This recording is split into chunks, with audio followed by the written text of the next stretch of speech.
Rungta mines काराकोल्हा plant पक्षर 54तम जातीय सुरक्षा सप्ताह पालन अवसर में राष्ट्रीय सुरक्षा सप्ताह उद्यापित होईछि। कार्यस्थल सुरक्षा उपरे जनसाधारण मध्य सचेतनता सृष्टि करने एवं विपदमुक्त परिवेश गढ़ी तोड़ा उक्त कार्यक्रम मुख्य उद्देश्य रही।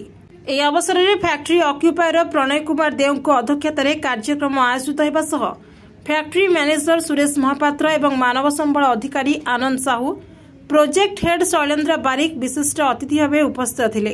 ଚଳିତ ମାସ ମାର୍ଚ୍ଚ 4 ତାରିଖ ଠାରୁ ମାର୍ଚ୍ଚ 10 ତାରିଖ ପର୍ଯ୍ୟନ୍ତ ଏହି ସଡ଼କ ସୁରକ୍ଷା ସପ୍ତାହ ଅବସରରେ ସେଫ୍ଟି ଫ୍ଲାଗ ହୋଷ୍ଟିଂ ସହ ଏକ ଉଦ୍ଘାଟନୀ କାର୍ଯ୍ୟକ୍ରମ ଅନୁଷ୍ଠିତ ହୋଇଥିଲା। ସୁରକ୍ଷା ଅଧିକାରୀ ଦେବରାଜ ଭଞ୍ଜଙ୍କ ଦ୍ୱାରା ସୁରକ୍ଷା ଶପଥ ପାଠ କରାଯାଇଥିଲା एवं समस्त कर्मचारी ए शपथ ग्रहण करते। सुरक्षा सचेतनता वृद्धि पाई विभिन्न प्रतियोगिता मान आयोजन करा जायतिला।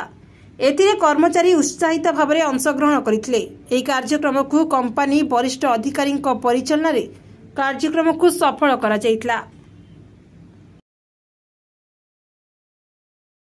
जोड़ारू भगवान गिरी रिपोर्ट उत्सर्ग खबर।